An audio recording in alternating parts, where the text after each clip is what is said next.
All right, hello everyone, and welcome back to another of our series in our Talk Tuesday. And today we will be talking to Jean Pierre. Jean Pierre is the owner of Jean Pierre Aesthetics and Spa. She is a registered nurse and midwife. She has dedicated most of her professional life to health and wellness. She's a community leader and has received numerous awards, including the Harry Jerome Awards for Excellence in Business, and she is an international speaker. And today she's going to tell us a little bit more about her entrepreneurial journey and how she got to where she is. And she also has a book that will be coming out, and I'll allow her to tell us some more about that later on. Hi, Jean, and welcome. Hi, how are you? I'm good, and we are so excited to have you. Thank you. I've heard so much about you personally, and so I'm super excited that we get to do this today. So we'll jump into it. So can you tell us a little bit about your background, how you came to Canada, and how the transition was for you? Yeah. First of all, I'm going to say, one of the things that you said that I was an international speaker or inspirational speaker, but you wouldn't know that from the sound of my voice because for over 15 years, I've had this chronic cough and it actually has destroyed my voice box. So No. my voice box doesn't close the way it used to close. So now I'll answer your question, which is about my professional life. So yes, I was born in Jamaica. I'm Jamaican, and I studied nursing in England. And after I left England, came to Canada, I worked as a nurse, but I experienced a lot of skin problems, both in England, but here in Canada, it became worse. And I tried everything. I went to cosmetic counters, anything that anybody told me that I could use, I would try. And it didn't work. So I decided to do some research at the medical library at the hospital where I was working as a nurse. And from there, I realized that there was not a lot about Black skin. And that's how I went into to look at what I could do for myself as well as others. But it really started out just for me. It just, went on to more and more and more. And the more I learned, the more I want to learn more and more. And so it got me into aesthetics. Nice. And I feel like that's how a lot of persons sometimes get into business by finding the solution to a problem that they have that others might also be experiencing. So you said that you were experiencing these skin issues and so you got in. And so when it started out as just being about you, when did you decide that you wanted to make it for others and kind of grow that part of it? Well, it started in a roundabout way. When I came to Canada, I wanted to advance myself in nursing. And when I applied for the position that I was looking for, I did not get it. And when I evaluate how long it might have taken me, and if it did, it may be a token position. And I had no idea how to do anything except nursing. I've never held another job. I couldn't type. There's nothing I could do. So then I thought, I should actually do something or try something just in case. And that took me into doing a course at Seneca in accounting. And that worked out well for me later on when I came to have my own business because I could understand a balance sheet then. But I realized that I was a touchy feely person and doing something else would not have worked. But just starting that and thinking of things that I could do other than nursing and seeing the problem that I was having with my skin, I wanted to find out more. And when I met someone who talked to me about skincare and becoming a consultant, that's when I thought, well, let me give it a try because I am not a good salesperson. Even to this day, I'm not good at selling anything. So didn't want to sell and my salary as a nurse was good. So I really didn't need a second job. But I just wanted something else to do. And the fact that I was having so much problem with my skin and nobody could help me, I thought maybe with this product, I would learn a little bit more about my skin and what I could do. But then I found out that there was not much to learn except take the product ABC, like just like a production line. But I didn't know if it was a right product, what the formulation was, how it would work. And a lot of things worked for a week or two, but then afterwards it didn't. And I thought maybe if I want to sell this product and if I want to clear up my skin, I should know a little bit about my skin and what was happening to my skin. So I signed up for a course at Seneca College just to learn how to take care of my skin. And if I was selling these products to other people, then I could answer some of the questions that they were asking me that I have no idea about. I couldn't answer a question. I could just, do a cleansing, step one, step two, and sell them the products. I didn't know much more than that. So that got me sort of to where I am today. Nice. And so I think a lot of us share the same experience, myself included, at some point where I feel like, again, with black skin, the way we react to certain products is different, especially here.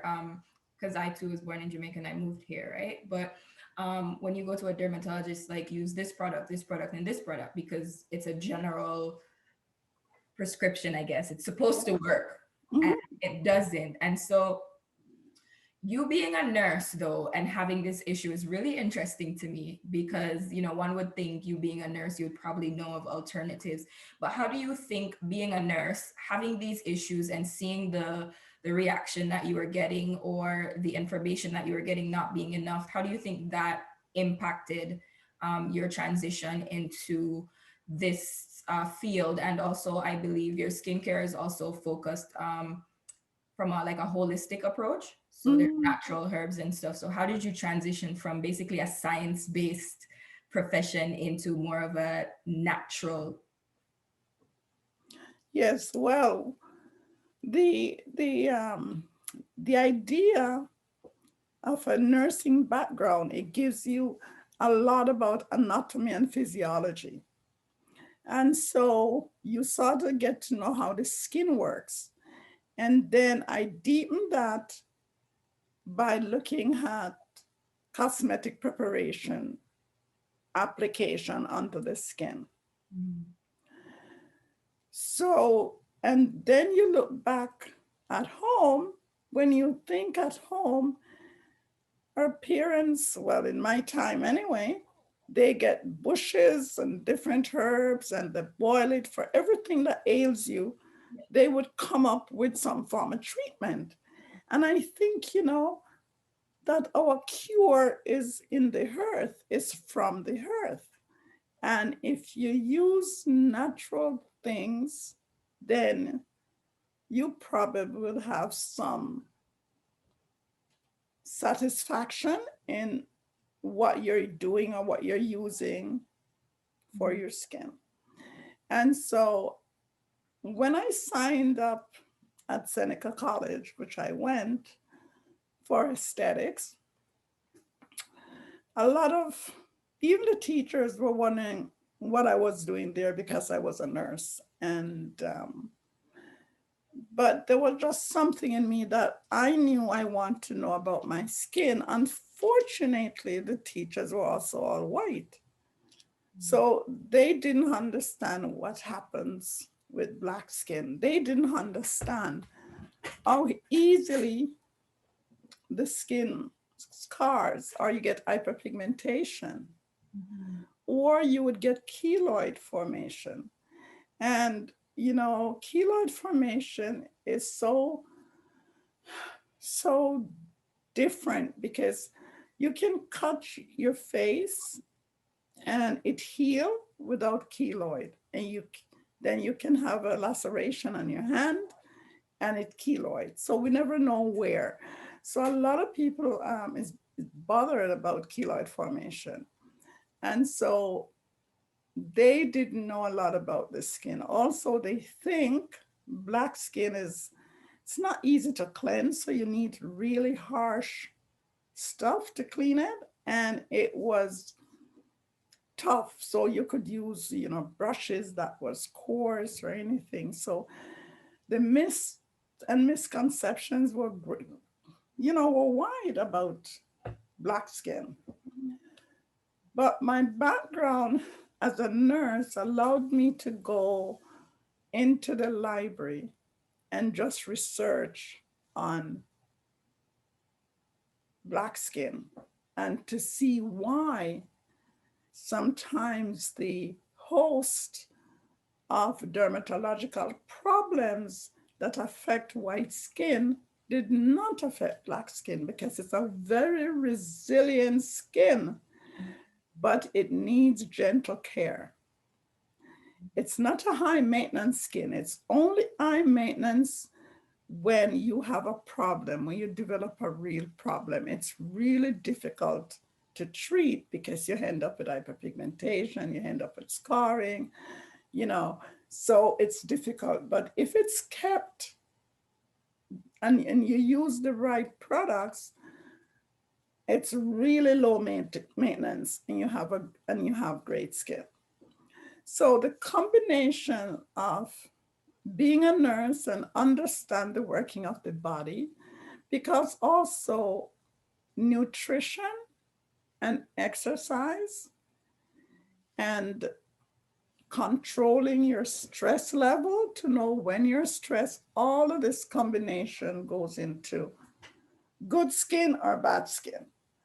So with that knowledge, it had helped me more to address the needs of my clients, and could confidently refer a program to them that would work. It did for me. And so I decided that at this point, I wanted to do this. But really, I didn't think I would leave nursing to go into aesthetics, because at the time, I think estheticians were paid maybe $6 an hour, you know? And so I just wanted to be able to do something, or something happened, I have something that I could turn back on. But the more I dwelled in is the more I wanted to do. And also that it was so close to nursing, because I was caring now for healthy people with problem skin. And in the hospital, I was caring for sick. And it was so much easier and lighter to care for clients that have a skin problem. So it was a beautiful transition, still not knowing I would have walked away from the profession. Yeah, that's that's actually very interesting because so when it started, you started doing it maybe like on the side in addition to your nursing until, and so at what point did you know I'm gonna walk away from nursing and I'm gonna do this full time? You know what? I never did do it on the side. How this evolved was that the skincare line that I was selling was on the side because I signed up $40 for a little kit. And I would go around or call you and you got a couple of friends and I come over and I'd cleanse you and you'd buy some products.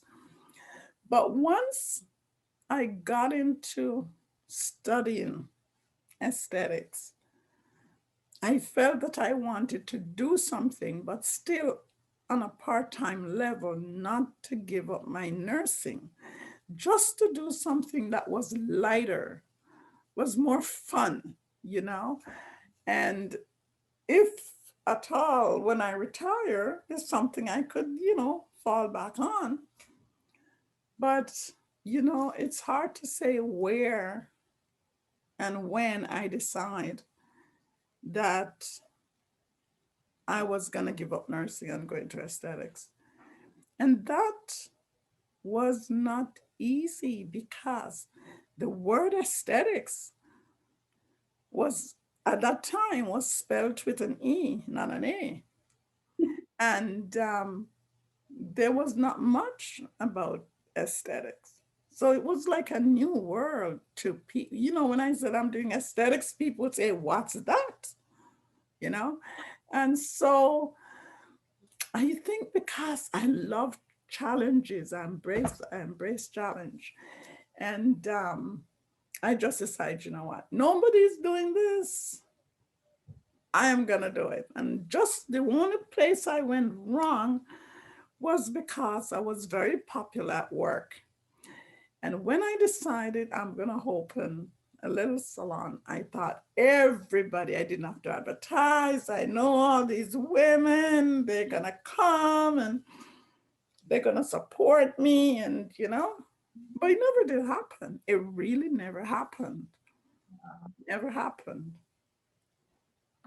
And at that time, starting a business and even, with even your coworkers and so not supporting it, how did that part of it change your life? How did you adjust and adapt to ensure that this brainchild of yours, became successful?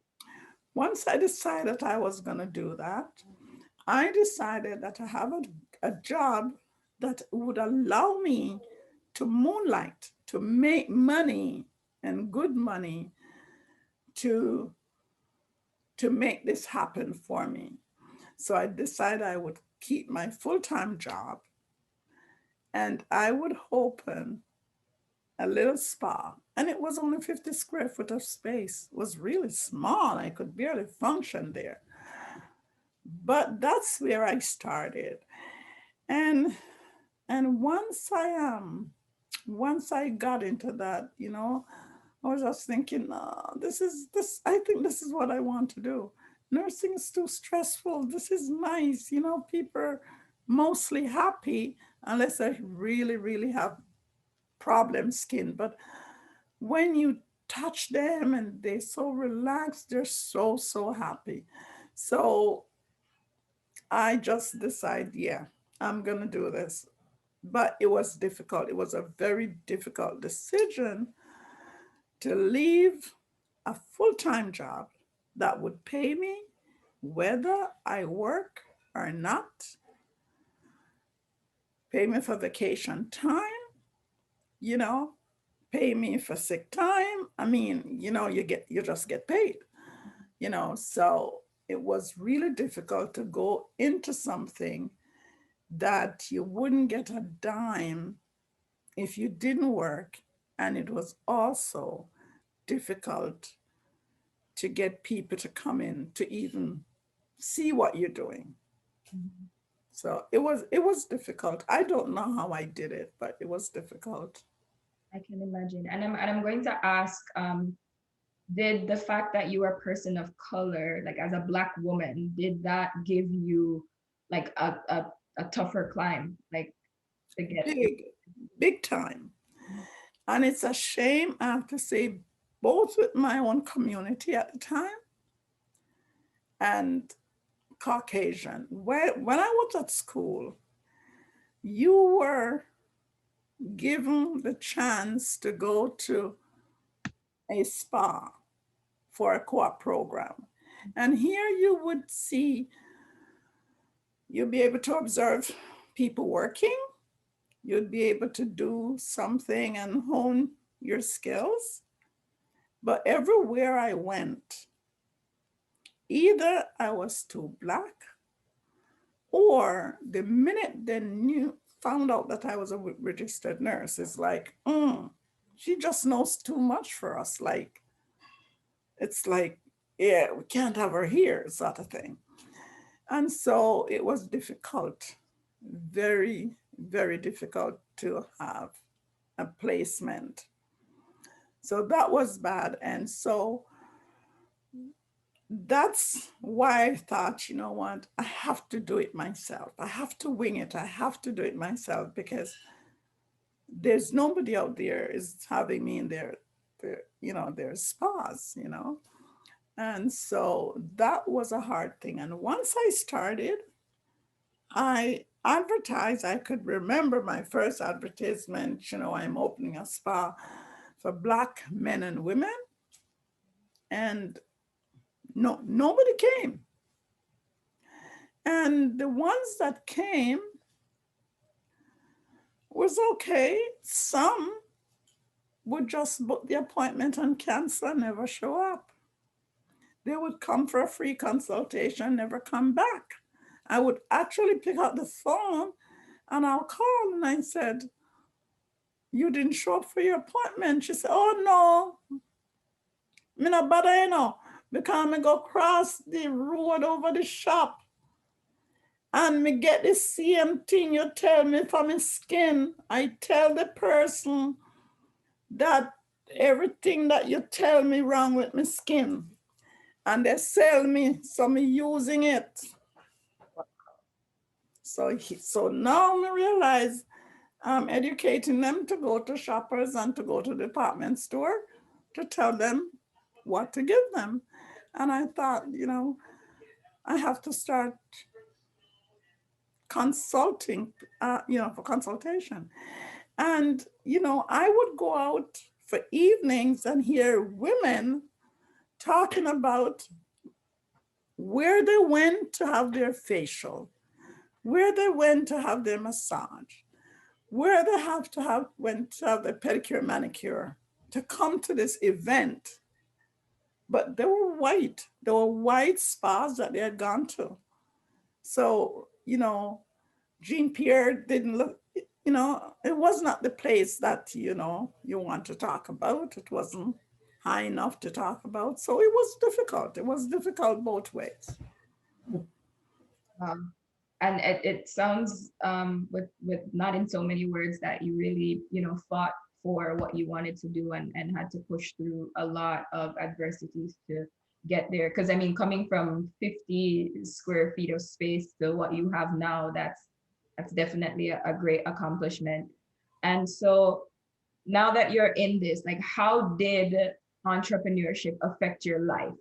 How did it change the way you went about stuff? Because I know you mentioned that now, you don't have a solid job that pays you whether or not you work. And now you've opened your own spa, so you have bills and you still have to take care of home. So how did that happen, and how did it change?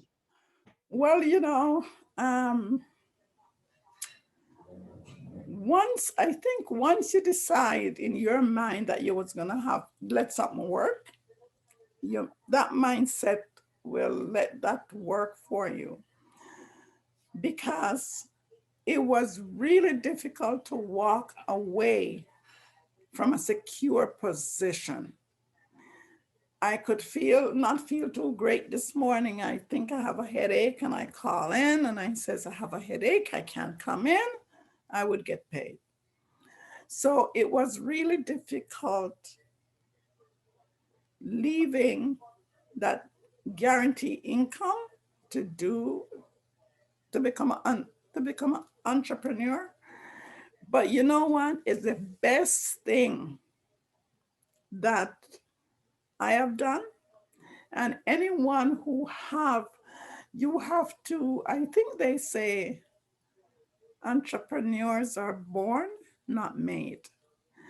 Because you have to know today that you're going to work, but you might not make a dime. So when I gave up my job and the first morning I knew I didn't have a job, I mean, it was hard. It was heart heart wrenching, but it didn't take me long to snap back into what I wanted and go for it. And it's the best decision I have made. Tough though, tough, but I strongly advise it. Okay. So with all those things in mind, do you believe that there is like some sort of a pattern or a formula to make a successful entrepreneur? That's a good question. And but as I just said to you, entrepreneurs are born, not made. So if you're the type of person that is driven, that you will get up and do something, even though you're not sure what you're going to get from it, you can become an entrepreneur. It's not easy because it's so nice when you have a great salary that provides everything for you. But, and that can go at any time. An entrepreneur, you can lose your business, you can go bankrupt. So it's a hard call, but you have to have a desire, you know, to do, to be, to become entrepreneur, you know. It's a special person. It's a special kind of person. Yeah. I mean, it does seem like it takes a lot of dedication and just, I mean, positivity or optimism, because I know that, there must have been days where you woke up and you're like, why did I do this? Yes, I didn't yes, of course. Yes, there were frightening days. And sometimes I'm thinking, I am at work not making a dime. I could have been in the hospital walking around doing absolutely nothing and get a salary. Even the people that, I try to help my own. So I try to hire Black estheticians. I know if I couldn't get hired as a registered nurse, you know, and some of them wasn't even grade 10 or grade 8 or whatever. And, even when I take these people in, they didn't appreciate what I was doing for them as a Black woman. And that was to the detriment of my business. And, I know I could have even have propelled myself further if I hired differently. I have people coming in and say, oh, don't tell anybody you own the business. Let them believe it's a white man. And, and all these things. And I'm thinking, if I do that, where's the role model for those young girls that come in? I says, no, I can't do that. Not for money. I can't do that. So entrepreneur is very, very difficult, but it certainly is rewarding, totally rewarding. and I definitely can see that, like, now that you've made it to this end of it, now that it's all worth it. And I think it's a stick to itiveness, with for want of a better word, that has allowed you to get here. And so what advice would you give to any young person or anyone in general who is looking to become an entrepreneur, to do something that they're passionate about and to start off on their own? What would you say to them? Well, already you've said the only word that they need to become an entrepreneur: passion. Passion. If they have passion for what they do or what they want to do. This is all that they need because this will drive them forward. In spite of the roadblocks that they might stumble upon, they will get up, dust themselves off, and move ahead. And what's so good with passion is people can feel it and see it. And because they can see it and feel it, they become very trusting. And they admire you and they want to support you. So you have to have passion. You can't just go into something because the salary is great. You can make a lot of money. So you only want to make money? I don't care about you. Give me your money. I'll take as much from you today. I'll tell you, I was at my spa one day. I had no clients at all. And it wasn't a good week. And a young lady walked in. And at that time, I was doing a peel that was quite expensive, but it was very, very good. And somebody who had fantastic result after paying about maybe $800 at the time, it's a lot of money, and recommend her. And she came in and I did a consultation with her. And once I listened to her, I realized I couldn't treat her because she wanted something like last week and she's just here today. So the client that sent her was a client to understand that it may work to this point. It may work, better than we thought. She put herself in, and she wouldn't blame me if it didn't come the way that we wanted it. She understood. This woman came and she knew I could do this because this person told her. And she felt I could do it in the time that I know I couldn't. This would be a very unsatisfied client. And what an unsatisfied client does, she tells everybody. If you're happy, you might tell two people. I've had clients who says, "Oh, I went to work and everybody is saying, boy, your skin look good, eh? What you do?" And she just smiled. She didn't say what it was. That's her secret. That's her secret. Okay. But if I'd done something and she went to work and they said, "What happened to your skin?" She would tell everybody. "Oh, I went to this woman," and she would tell everybody. Yeah. So I said to this girl, I said, "I don't think I will be able to help you. The peel is good, but I don't think it will be good for you." And she took out the money and she said, "Lad, me not believe this. Me come all the way downtown and me have me money in my hand and this woman wouldn't even take it.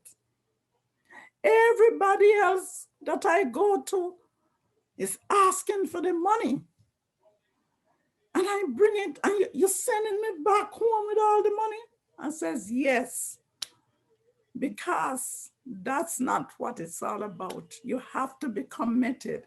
If a client would not have done what was necessary to have that treatment, and rather than she go and tell everybody how much I took from her and what I didn't do, I would prefer sit there that day and don't make a dime."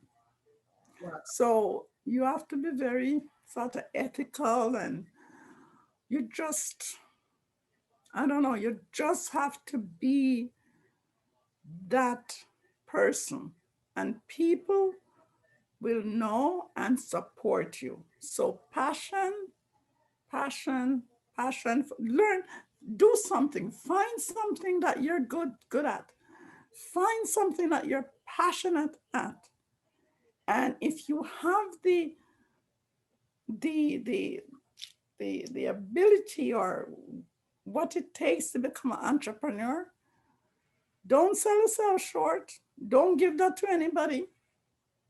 Make it be yours because you definitely will succeed. Yeah. So passion, dedication, and just being ethical at all times will get you there. So now that you're about to add another title to your repertoire, author, you have a book coming out titled Uphill Climb, which will be available for purchase in physical form and e-form on February 27th. Tell us a little bit Yes. about your book. Well, it tells my story. Um, as a little girl growing up in Jamaica and wanted to travel, and finally, and I also wanted to be a teacher, but my mom wanted me to be a nurse, and so I applied to nursing school in Jamaica and Canada, but I decided to go to England. But I decided to go to England because I really love traveling. I always wanted to travel because when I look up and I see the airplanes flying, my dad would call them the high end bird, and I says, "Yeah, I want to go on one of those." So I went to England and studied nursing. And I just loved it. I really loved it. I was born to nurse. I think I was born to care. And then I went on and I studied for 6 postgraduate course and then went on to study midwifery and delivered over 300 babies. That's a lot of babies. So yes. So I decided that, and I've gone through a lot of illnesses and a lot of struggles um, as an entrepreneur. And but I have a lot of faith. And I just, if somebody tell me you can't do it, you know, I will prove you wrong. And when I decided to create my own skincare line, um, I realized that Calvin Klein, who is a big cosmetic giant, decided to give me a run for my money. But I left England to come to Canada because most of my family was then residing in Canada. My mother passed away while I was in England. And so I came here to join my family. And and so I talked about all of that in the book, but mostly about the struggles that I have as a business person, but also to show that if you work hard, passionate about what you do, believe in what you do, honest, care for other people as you would do for yourself, that you certainly, if you hit the glass ceiling and you can't go any further and you have the guts, walk away and start your own business because it is possible and you can do it. So the book is just, my journey in nursing, in aesthetics, and the trials that I've gone through. It's quite riveting, actually. We're looking forward to that coming out. And for those persons who do want to pick up a copy, the physical copy will be available on Amazon. There will be an e-version for download for your Kindle or your tablet. And you can also pre-order, even though it comes Yes, out on February 27th, you don't have to wait until February 27th to secure your copy. yes. You order a copy for sure. So we're definitely looking forward to that. So We won't go into too much detail because we want persons to buy the book, because if we talk about it here, then Exactly. so, Exactly. so as we're winding down, I know your focus is on people of color, and so I noted you did mention it, but I also noted from like Google that one of the top search things is how to deal with hyperpigmentation. Give us two quick tips as women of color or people of color, men, women, doesn't matter, how to really care for our skin. Hyperpigmentation is a difficult thing because you get hyperpigmentation from having pimples, acne, picking, etc. And because Black skin is so sensitive, it is difficult to treat and it takes time because you have to have turnover of cells, gradual turnover of cells. And so some people revert to bleaching the skin, and bleaching is not good because what bleaching does, it kills the pigment, the melanin that gives the skin its color. It destroys that pigment, and it could be destroyed so much that you have something that look like vitiligo. So for hyperpigmentation, and hyperpigmentation can be just darkening. It's a darkening of the skin, and it comes from different reasons. That you use good cleansing at home. You do exfoliation on a regular basis. You do a mask, and you can use a product like glycolic acid. Glycolic acid is from sugar cane, and it's a fine acid. The molecules are so small that it can penetrate the skin readily. And although it's an acid, if it's used in the right percentage, it causes an exfoliation or a fine desquamation of the skin, and gradually remove that hyperpigmentation. But it can also burn the skin.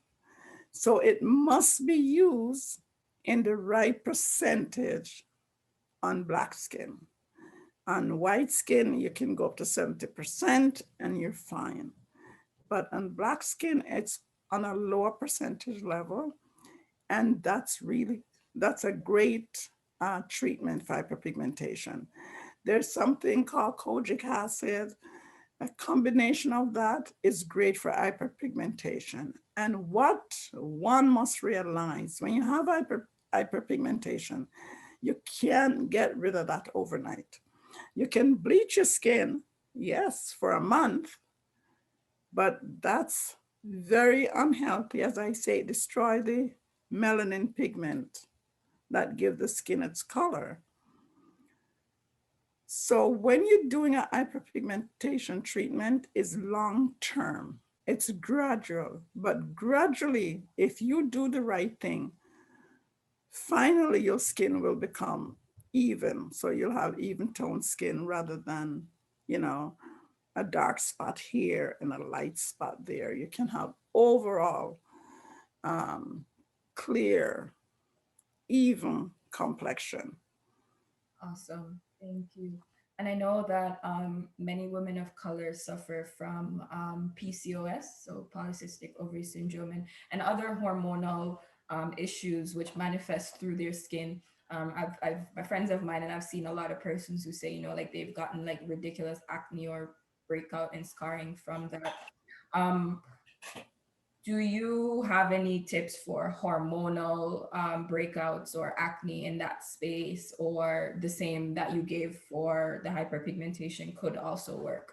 You know, the best thing that I've seen that I have used what it's called a blue light therapy. And it's a light, a blue light that shines. You put it on the face, and the client eyes is covered. And what that does, it kills the porphyrin. There's a bacteria called the porphyrin within the skin, and that kills that 10 times faster than any antibiotic that anybody could, that a doctor could prescribe you. And the prescriptions that doctor give you anyway are tetracycline or erythromycin. And those is just like a band-aid, because you'll find that when you're on this thing, your acne is in check. And if you come off it, there's a flare up again. And there's a drawback to using these, because if you continually suffer and go to your dermatologist and have prescription, then sometimes you get a virus or something that would react positively to one of these antibiotics, but now react negatively because the system sort of just become, the system is so used to it that it doesn't work anymore. Yeah. So you have to be careful, but really good, if they find a good esthetician to do a good cleansing, extractions if they need it, in a way that they won't get scarring, good topical treatment like glycolic acid and kojic acid, those things will help to keep that in check, and bring back skin that are beautiful. I've done some crazy, wonderful work that sometimes it seems like a miracle, but it can, and some people are very committed, and some people just think they can come twice and their skin is good. And no, because Black skin is so delicate and sensitive, there's no really quick treatment for it. So it's very costly when you have a big problem. So that's why I advise clients that have good skin to get a good home care program and just do something with their skin that will last them forever. Awesome. And so for those persons who want to take advantage of the amazing things that you offer, including natural care, they can visit your spa. Tell them where your spa is located and your website. Well, I don't, because I am semi-retired and I work by appointments only. Mhm. I ask them to go and visit my website at www.jeanpierrespa.com, and they can email me, and I'll set up appointments for them, because I no longer work 9 to 5 or 10 to 8. I'm like a free agent now. I've So done my when we get your personal treatment, we're getting the VIP treatment. Yes. Yes, yes, yes, yes. Awesome. I've done my time. I've doing this over 30 odd years, and